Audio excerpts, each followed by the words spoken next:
I-77 is a great example of what happens when you don't plan and manage your population growth wisely.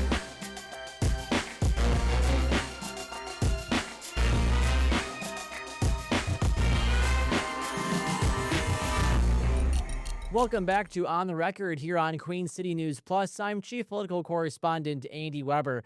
The first topic we're diving into today is a state Senate race that could have implications for North Carolina as a whole. That's because it pits Rockingham County Sheriff Sam Page versus Senate Pro Tem Phil Berger.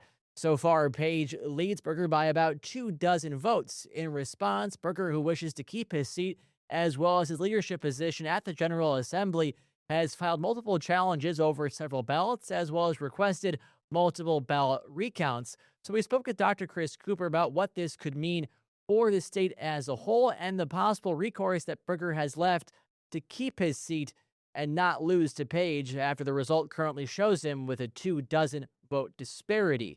Here's our conversation. So let's first dive into the two candidates that are in this race. The incumbent, Phil Berger, and his challenger, Sheriff Sam Page. Tell me more about Berger. What should we know about him and his position in North Carolina? Phil Berger is the most powerful politician in the state of North Carolina. That includes the governor, that includes anybody else you could name, the attorney general, lieutenant governor, whoever. This is a legislature first state. What that means is the legislature in general has way more power than the other branches. The Senate, of course, is the upper of those two chambers. There's 50 folks in the Senate. The head of that Senate is a guy named Phil Berger. Phil Berger has been the head of the Senate. The president pro tem is the formal term since the Republican takeover of the General Assembly in 2010. So starting in 2011, he became the president pro tem. He has held that position since 2011. He is the second longest serving president pro tem in the history of North Carolina. And that 2010-2011 mark is key because that is the exact time when the Republicans took over the state of North Carolina legislature for the first time in 100 years. So this long reign of Republican control we have here in North Carolina, Phil Berger has been in charge of it the whole time. So fair to say, at least in North Carolina's sake, has there been someone like him from previous legislatures before their control that was as powerful as he was? I think Mark Basnight would have been the most recent one. So he was a Democrat who was in that same position, that president pro tem position. He was a Democrat from the eastern part of the state. He was, I believe, in for 18 years, so a hair longer than Berger. He was eventually sort of taken out by his own party, but another very powerful figure in North Carolina political history. Prior to Basnight, the president pro tems tended to stay on for 2, 3, 4, 5 years. They just didn't serve as long. But starting with Basnight, we said to heck with any notion of even implicit term limits. Once you're in for a long time. So the past few months, those of us who watch this semi-closely, at least even those who live outside the district, had seen this primary coming of Sheriff Sam Page and Senate Pro Tem Berger. Was this expected a year out, years before? Where did this come from that we saw a serious challenger be able to take on Berger and at least cause some concern early on in the primary? A great question.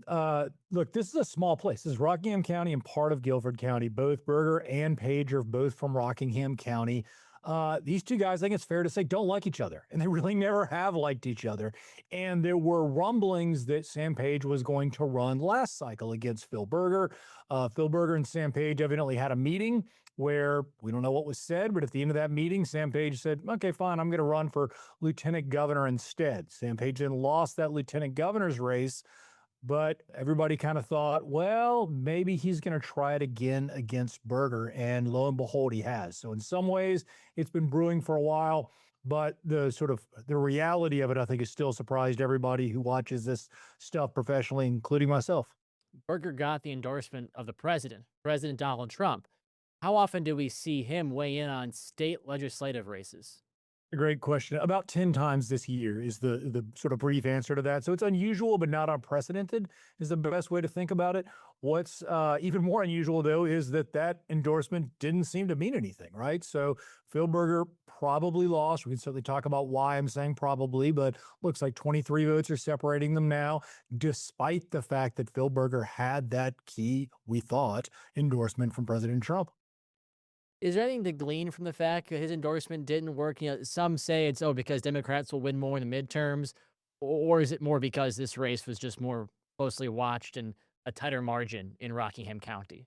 I think this is a local race, right? And that's the thing we I think are having a hard time understanding and reminding ourselves of. So look, the people in Rockingham County that voted in the Republican primary, they still love Donald Trump. Make no mistake. This is not really that they were trying to, express dissatisfaction with Trump.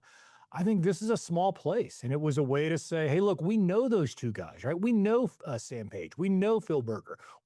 Our kids played softball with their kids growing up.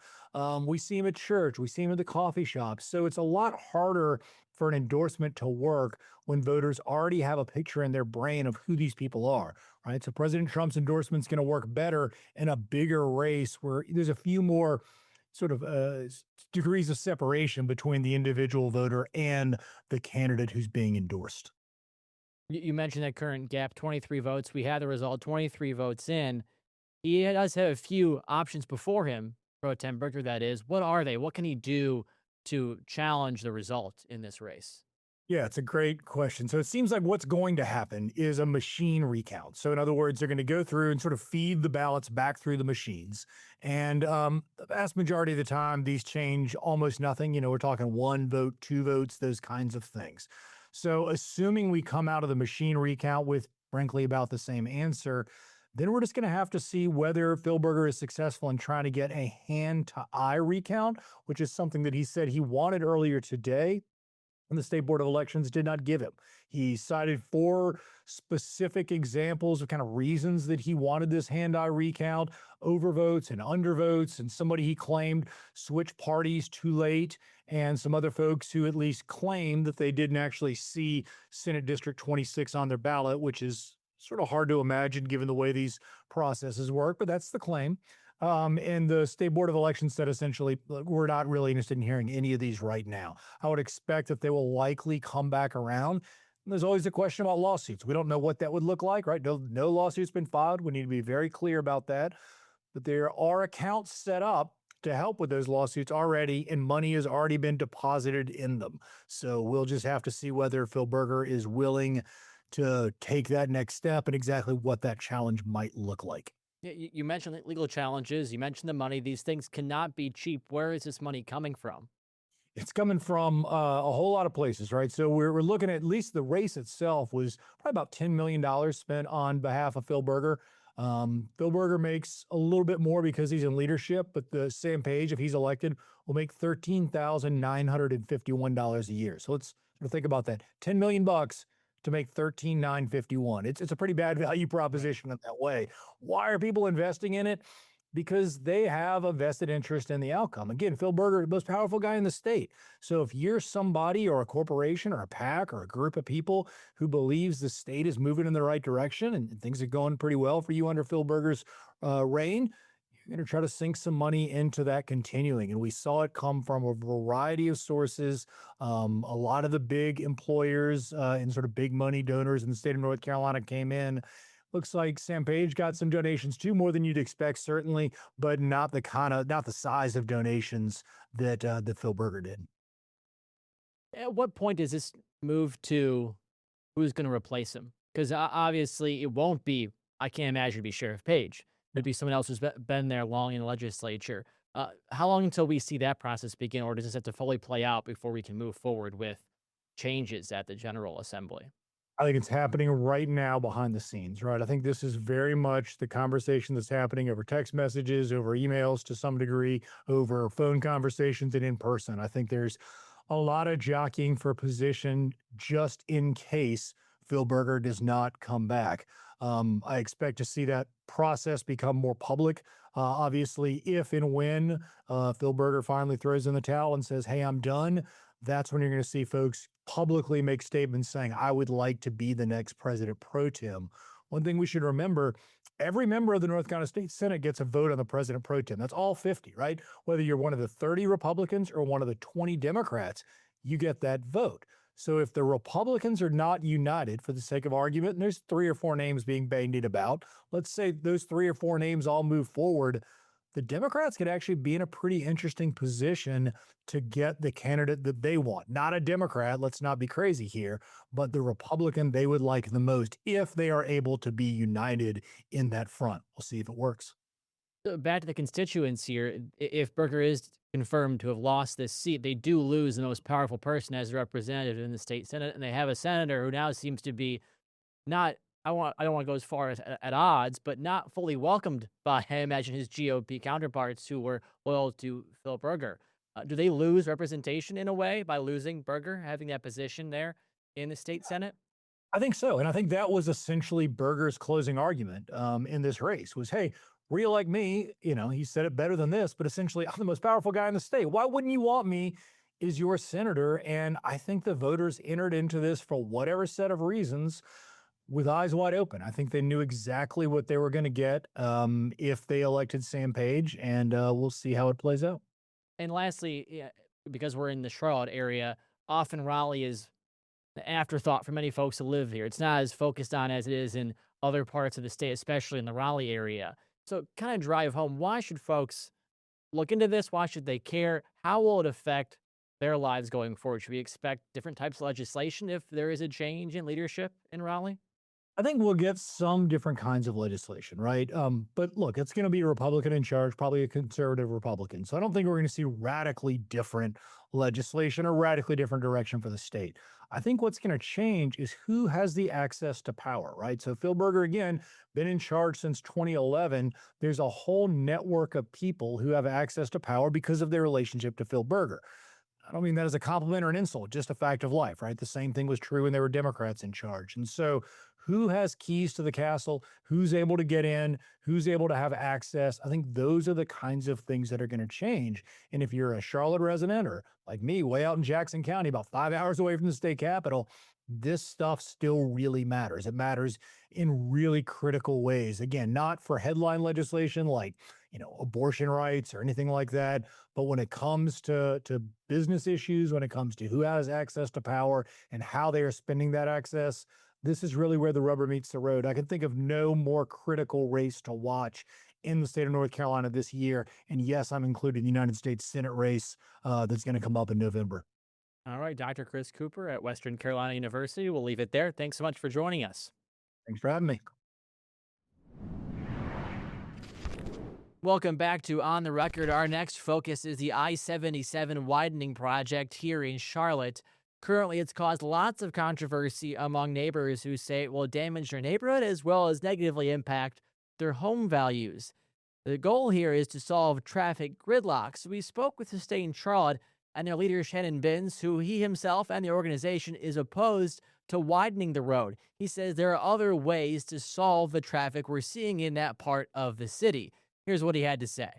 Let's first start, if you could, just explain what is Sustain Charlotte and the work you guys do here in the Queen City. Yeah, so Sustain Charlotte is a nonprofit organization that is working to really engage residents in shaping how we grow as a city and as a region, given our rapid population growth. We know we have to be thoughtful and strategic about how we do that so that we grow responsibly and responsibly in terms of our economy, our people, and the health of the place that we all call home. And you've been involved in major issues before in the city. You supported the tax increase to pay for a transit and road expansion. Explain your involvement and why you choose to get behind certain causes like that, or oppose certain issues, or get involved with certain issues like we're discussing today. Yeah. So, providing transportation choices to people that live here is very important to us. That's one of our focus areas.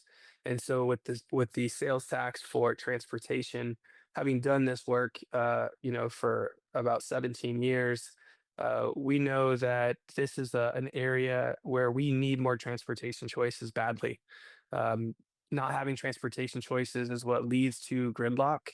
And for a lot of people, it's a very expensive part of their budget. Transportation is the second highest expense for the average household in Mecklenburg County after housing, and there are things that we could be doing to make it more affordable and less burdensome for people who have the least income. How would you explain the current situation with I-77? There's obviously a call to expand it, but the traffic wise, how would you describe it as someone who lives here and follows the issue of transportation? Yeah. So 77 is a great example of what happens when you don't uh, plan and manage your population growth wisely, right? And all cities that grow uh, suffer to some extent to more traffic, but the smart cities don't double down on what led to that problem, that traffic in the first place. They know that the way you reduce traffic is you give people more opportunities to get around without having to get into a car. So that's what we advocate for is whether that be a train, a bus, walking, biking. There's lots of ways that people can move around cities, and we just haven't invested in Charlotte, in Mecklenburg County, in those other ways, the way we've invested in moving around by car. And moving around by car only works for so long until you have a certain population density, and then it becomes very problematic. So we're working to shift Charlotte away from a car centric mentality to a multimodal, as it's called, or multiple modes of transportation mindset. I want to come back to the issue of being car centric, but I'm curious if you could pinpoint it. When did the proposed expansion first give you concern that gave you your current position of opposing their plan? Yeah. I mean, we have known for years they've been talking. This has been a project talked about for a long time. But it really, we didn't understand and it didn't really start to get legs until this last year. So there had been talk about it, but not a lot of action. And what never had been shared until late October of 2025, just a few months ago, was an actual preliminary design as to where this expanded pavement would actually go. That had been we believe, really kept from the public until sort of the last minute in the process after local approvals from elected officials had already been achieved by the state. And then the designs came out, and of course, they're horrific. They're very harmful to many, many neighborhoods up and down the 11-mile stretch that DOT wants to widen. And so that's when it first came to our attention was early November, late October, when they finally shared what this actually would look like on the ground. You use the word harmful. How would it harm these neighborhoods, the current plan in your mind? Well, many ways.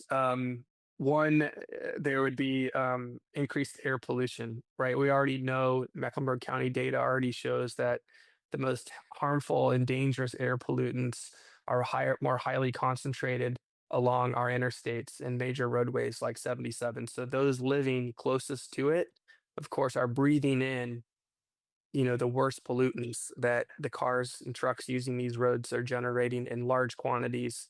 And when you add more lanes, you inevitably lead to more people driving. And that means more air pollution, right? Including children, like the Montessori school that's located very near to 77. So that's one is the air pollution. You've got the noise pollution of just living next to an even bigger highway that already generates, constant ambient noise where you can't really even talk to your neighbor outside because it's so loud. You've got the impact on the economic impacts of depressed property values and home property values not growing or not growing as much because it's harder to sell a house next to a double decker or incredibly wide highway, and just the lack of connection. The more you widen a road, which 10 miles of this 11 miles would be widened under the current plan, you're just pushing people further from the places they need to go. Trying to cross over, you know, 8, 10 lanes already is difficult enough, no matter how you're moving. But you add 4 more lanes to the mix. You're widening the scar, so to speak, running through so many communities in Charlotte. And worst of all, this doesn't actually solve the problem. It provides less traffic for some people, those who can afford to pay the toll, but the majority of drivers will still be stuck in the same traffic they're suffering from today, which will only get worse every year as more and more people move here. More people have no choice but to use a car. Mentioning the issue of cars, there's only so many cities that have truly mass transit systems in this country that are used widely. we do live in many ways in a car centric society. Is it possible, you think, to convert folks that are used to driving every day to buses, to trains, if they've been growing up doing this type of commuting by driving only? Absolutely.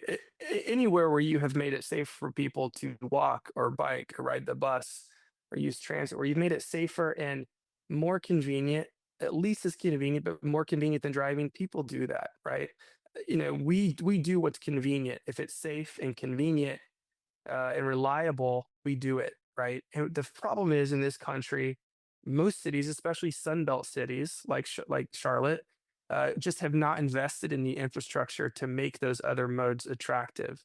But when people travel from Charlotte to other cities that have it, they use those modes, right? So people, if you tell them, hey, you can ride a bus and you can get to work in 10 minutes, or you can drive, it'll take an hour. If people don't need their car during the workday, they're going to choose the bus many, many times over.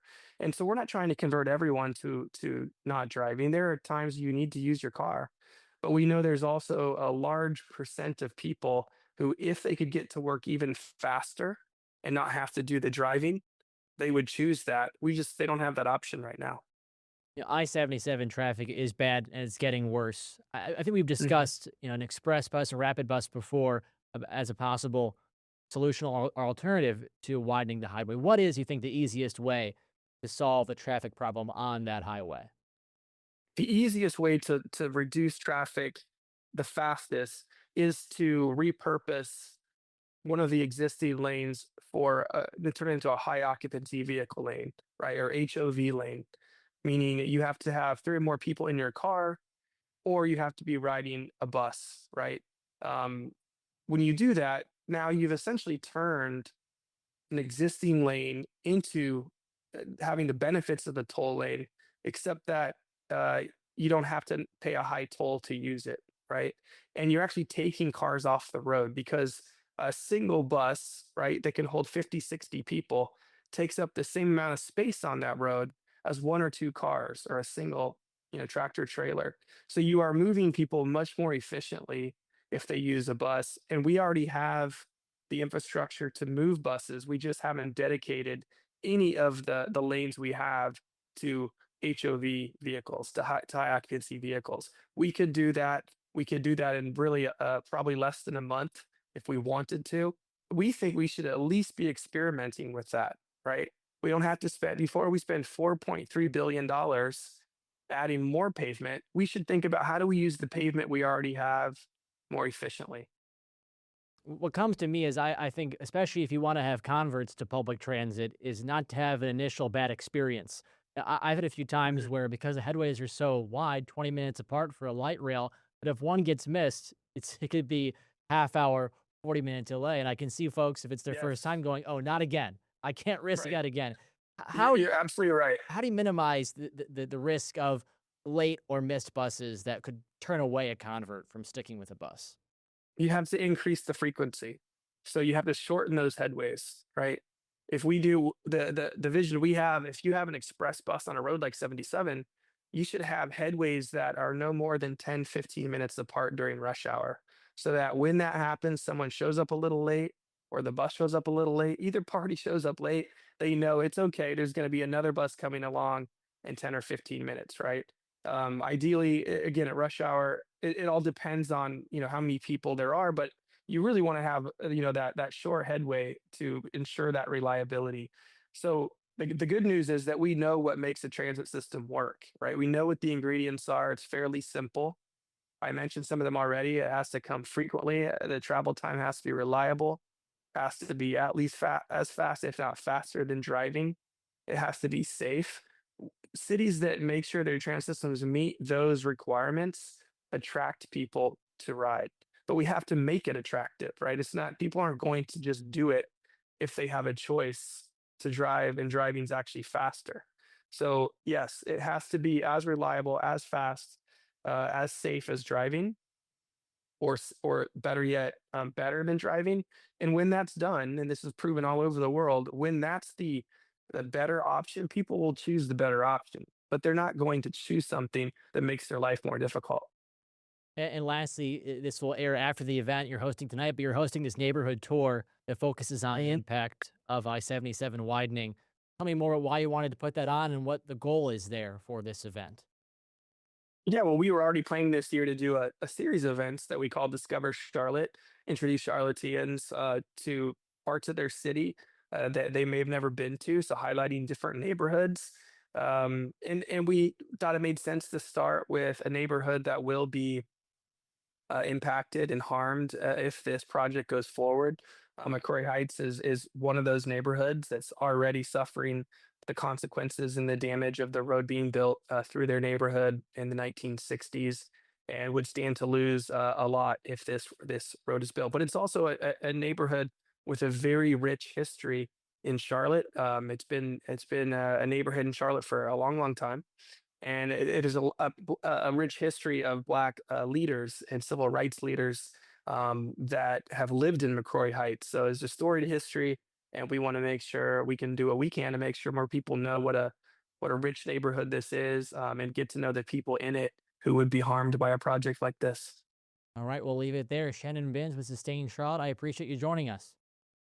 Thank you, I appreciate it. Thanks again to Shannon Binns with Sustain Charlotte and Dr. Chris Cooper over at Western Carolina University for joining us for this edition of On the Record here on Queen City News Plus. I'm Chief Political Correspondent Andy Weber, and we'll see you next time.